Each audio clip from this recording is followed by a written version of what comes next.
கர்த்தருடைய பரிசுத்த நாமம் மகிமைப்படட்டும். முக்கியமான நாட்களில் அநேகர் பலவிதமான தோல்விகளை சந்திக்கிறார்கள். ஒரு சகோதரன் சொல்லுகிறார், பாஸ்டர், என்னுடைய வாழ்க்கையில் ஃபுல்லாக நான் ஃபெயிலியர் ஆகிட்டேன், இந்த வாழ்க்கையே தோற்று போய்விட்டது, நான் எதை செய்தாலுமே எனக்கு ஒரு வெற்றியை நான் பார்க்க முடியலை, நான் உயிரோடு இருப்பதா அல்லது சாவதா என்று கேட்கிறார். எனக்கு அருமையான தேவனுடைய பிள்ளை, அவர் என்ன செய்திருக்கிறாருன்னா, அவருடைய வாழ்க்கையில சரியா படிப்பு வரல, அப்பா அம்மா எவ்வளோ சொல்லி பார்த்தோம், படிப்பு வரல, அப்பா அம்மா முடிந்த வர என்ன செய்யறது, இவனுக்கு படிப்பு வரலையே, இவனுக்கு ஏதாவது தொழில் வைத்து கொடுப்போம் என்று அங்கும் இங்குமாக கடன் வாங்கி என்ன செய்தார் வேண்டாம், அவனுக்கு ஒரு தொழிலை ஆரம்பித்து கொடுத்தார்கள். ஆனால் தொழிலிலோ முற்றிலுமாக தோல்வி, ஒரு வெற்றியை பார்க்க முடியல, வியாபாரமே இல்லை, கடையை மூட வேண்டிய சூழ்நிலை வந்துருச்சு. அவனால் அப்பா அம்மா மிகவும் வேதனையோடு பாரத்தோடு கண்ணீரோடு இருக்கிறாங்க. வழி இல்லையே, என்ன செய்வது, கடன் அங்கிருந்து வாங்கியாச்சு, கடன் நான் எப்படி செலுத்துவது? எனக்கு அருமையான தேவனுடைய பிள்ளை, இப்படியாக அவர் தன்னுடைய வாழ்க்கையில் நடந்த சம்பவம் எல்லாவற்றையும் சொல்லி அவர் புலம்பிக் கொண்டிருக்கிறார்.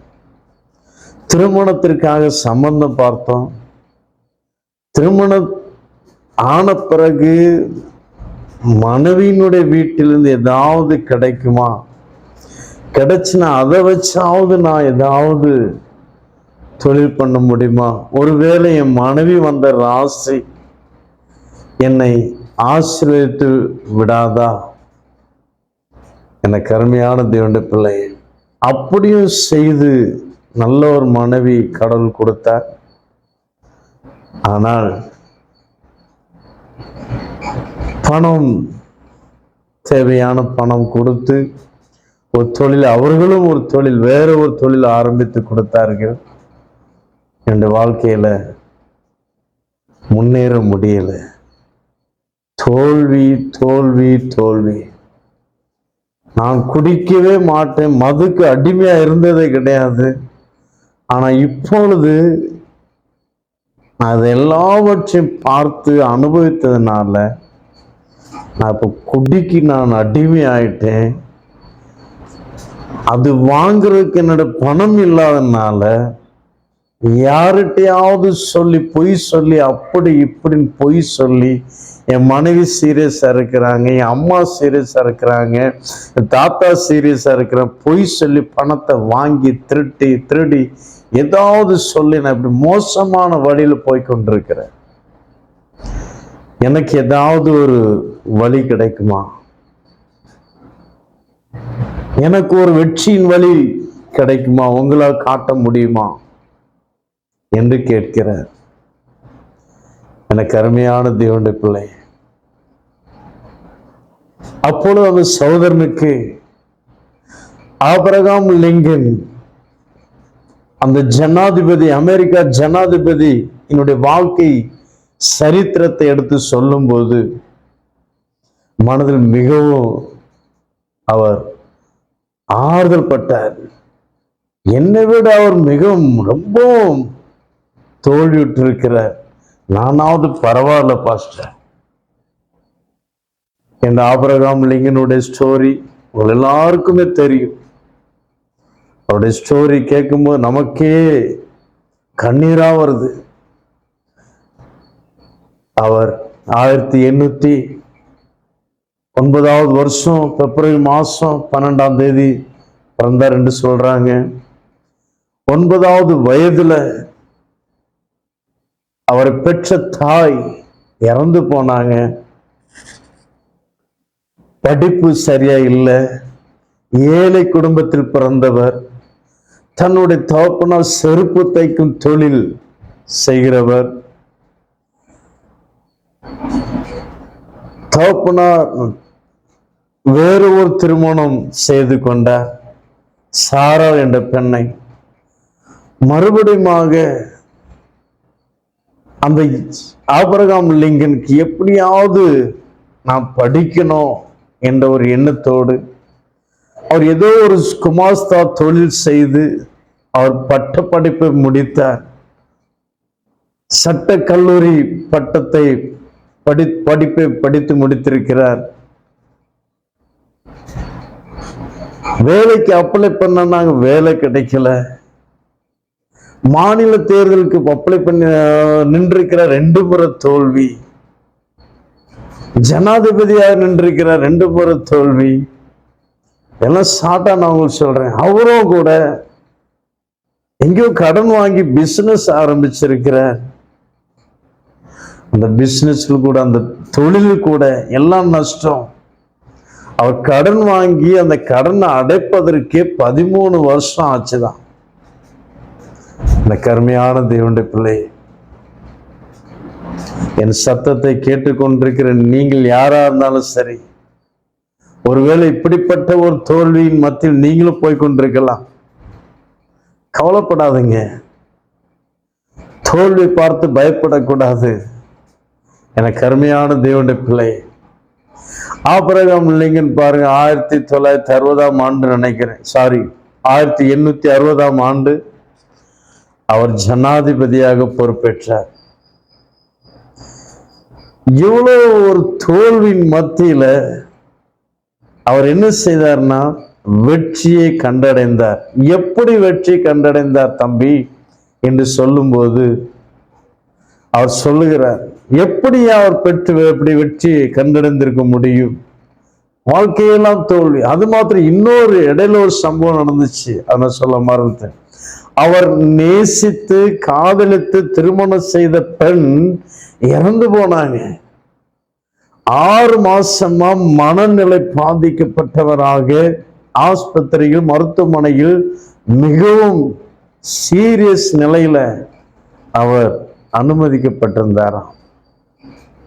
அந்த கருமையான தேவனுடைய பிள்ளை, அவ்வளவு ஒரு சோதனையின் மத்தியில, அவ்வளவு ஒரு தோல்வியின் மத்தியில அவர் வெற்றியை கண்டடைந்தார். எப்படின்னா, அவர் அந்த தோல்வியை பார்க்கல, வெற்றியை நோக்கி கடந்து சென்று கொண்டே இருந்தார்.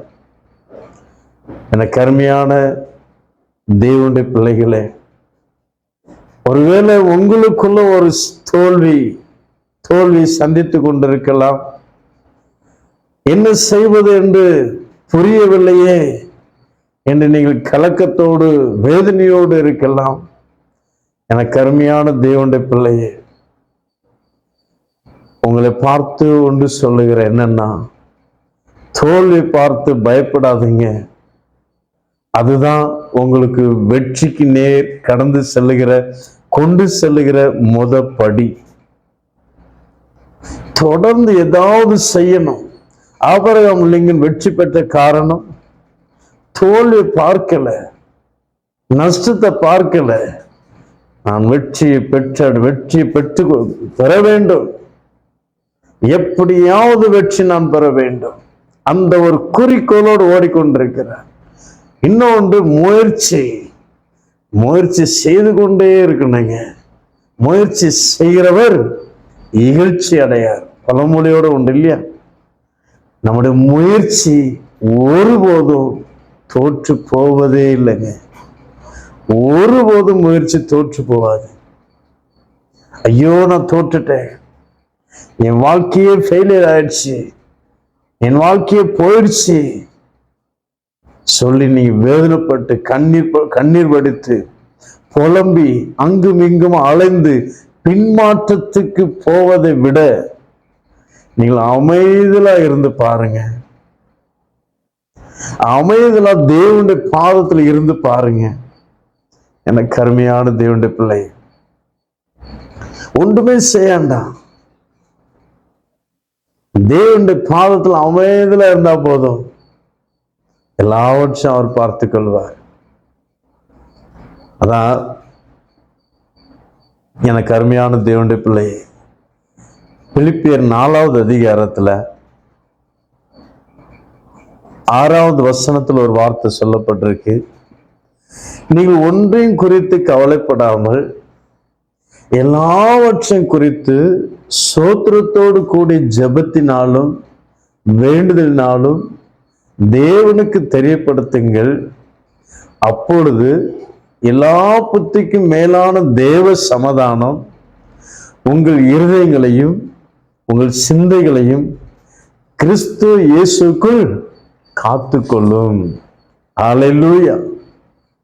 கிறிஸ்து இயேசுக்குள் உங்களுடைய சமாதானத்தை அப்படியே காத்துக்கொள்வாருங்க. யாருமே அந்த சமாதானத்தை எடுக்க முடியாது. நீ எல்லாவற்றையும் இயேசு அப்பாட்ட சொல்லிட்டு அமைதியில பொறுமையா இருந்து பாருங்க. யாத்திராகமம் 14:14 கூட அதான் சொல்லப்பட்டிருக்கு. கவலைப்படாதுங்க, எதை நினைத்தும் கவலைப்படாதுங்க. இந்த மாதம் வாக்கு தத்தம் கூட அதுதான். கர்த்தரிடத்தில் மனமகிழ்ச்சியாயிரு, அவர் உன் இருதயத்தின் வேண்டுதல்கள் எல்லாவற்றையும் அவர் அருள் செய்வார், எல்லாவற்றையும் அவர் நிறைவேற்றுவார். சில தோல்விகளை நாம் சொல்ல முடியாது, சில பிரச்சனைகளை நாம் சொல்ல முடியாது, சில தேவைகளை நாம் சொல்ல முடியாது. ஆனா கர்த்தருடைய சமூகத்துல நீ சந்தோஷமா இருந்து பாருங்க, அமைதியில இருந்து பாருங்க. பிரச்சனை நேரத்துல நீ அமைதியில இருந்து பாருங்க. முறுமுறுக்காதீங்க, நெகட்டிவா எதிர்மறையா பேசாதீங்க. நேர்மறையான வார்த்தையை பேசி பேசி என் கடவுள் என்னை ஆசீர்வதிப்பார், என் கடவுள் என் தொழிலை உயர்த்துவார், என் குடும்பத்தை ஆசீர்வதிப்பார், என் பிள்ளைகளை ஆசீர்வதிப்பார். இப்படியே நேர்மறையாவே நீங்க பேசி பாருங்க. உங்களுக்குள்ள ஒரு பெரிய ஒரு பலன் கிடைத்தது போல இருக்கும். அந்த பலத்தை பற்றி நீங்க போயிட்டே இருக்கணும், போயிட்டே இருக்கணும், போயிட்டே இருக்கணும், செஞ்சுட்டே இருக்கணும், ஏதாவது செஞ்சுட்டு இருக்கணும். ஆபிரகாம் லிங்கன் அவருடைய சாட்சி நமக்கு முன்பாக இருக்குதுங்க. எனக்கு அருமையான தேவனுடைய பிள்ளை, அதே போல எத்தனையோ பேர் நம்முடைய இந்தியாவில் கூட டாக்டர் அப்துல் கலாம் பெரிய ஒரு சயின்டிஸ்ட் இல்லையா, பெரிய ஒரு விஞ்ஞானி. நான் ராக்கெட் முறை செய்யும் போது எல்லாரும் கவனமா நியூஸ் மீடியாக்காரங்க எல்லாரும் வந்துட்டாங்க வீடியோ எடுப்பதற்கு. உலகமே பார்த்து கொண்டிருக்கு. ஆனா நடந்தது என்ன? தோல்வி. அந்த கருமையான தேவனுடைய பிள்ளை அவர் சோர்ந்து போகல, விடாமுயற்சி முயற்சி எடுத்துக்கொண்டே இருந்தார். முயற்சி எடுக்க எடுக்க எடுக்க அவர் அடுத்த முறை செய்யும் போது வெற்றிகரமாக வானில் பறந்தது, செயல்பட்டது என்று நாம் பார்க்கிறோம் இல்லையா? நமக்கு தெரியும் எத்தனையோ பூர்வ பிதாக்கள் வேதாகமத்தில் எழுதப்பட்டிருக்கிறது. நம்முடைய சொந்தங்கள், பந்தங்கள், நண்பர்கள் மத்தியில் இன்னும் மீடியாவில், இன்னும் சோசியல் மீடியாவில் பார்க்கும்போது எத்தனையோ சாட்சிகளை நாம் கேட்கலாம். எனக்கு அருமையான தேவனுடைய பிள்ளையே, ஒருபோது சோர்ந்து போகாதீங்க. அவர் நல்லவர். நம்மை அழைத்த இயேசு கிறிஸ்து அவர் மாறாத தேவன், அவர் ஜீவிக்கிறவருங்க. அவர் ஒருபோது பொய்யுரையாத தேவன். அவர் உங்களை நேசிக்கிறார். முழு மனுகுலத்தையும் நேசித்து அவர் பானபலியாக சிலுவையில் வார்க்கப்பட்டார், மரித்தார், 3ஆம் நாள் உயிரோடு எழுந்தார். அவருடைய கல்லறை இன்றும் திறந்திருக்கிறது. அவர் இன்றும் ஜீவனுள்ளவர் இருக்கிறார். அந்த இயேசு உங்களை அழைக்கிறார், உங்களை நேசிக்கிறார். இயேசுவை உறுதியாய் பற்றிக் கொள்ளுங்கள். இயேசுவை உறுதியாய் பற்றிக் கொள்ளுங்கள். உங்களுடைய சமாதானம் நிலைத்திருக்கும், உங்களுடைய சுகம் நிலைத்திருக்கும், உங்களுடைய ஆரோக்கியம் நிலைத்திருக்கும், உங்களுடைய சந்தோஷம், சமாதானம், வருமானம், ஆசீர்வாதங்கள் எல்லாமே நிலைத்திருக்கும். ஒன்றும் போகாதுங்க. அவர் உங்களோடு இருப்பார், நிச்சயமாக ஆசீர்வதிப்பார். நம்ம ஒவ்வொருத்தரையும் அவர் ஆசீர்வதிக்க வேண்டும் என்பது அவர் விருப்பம் உள்ளவராக இருக்கிறார். கர்த்தரை நேசிங்க, கர்த்தர் உங்களை நிச்சயமாக ஆசீர்வதிப்பார். God bless you. ஆமென்.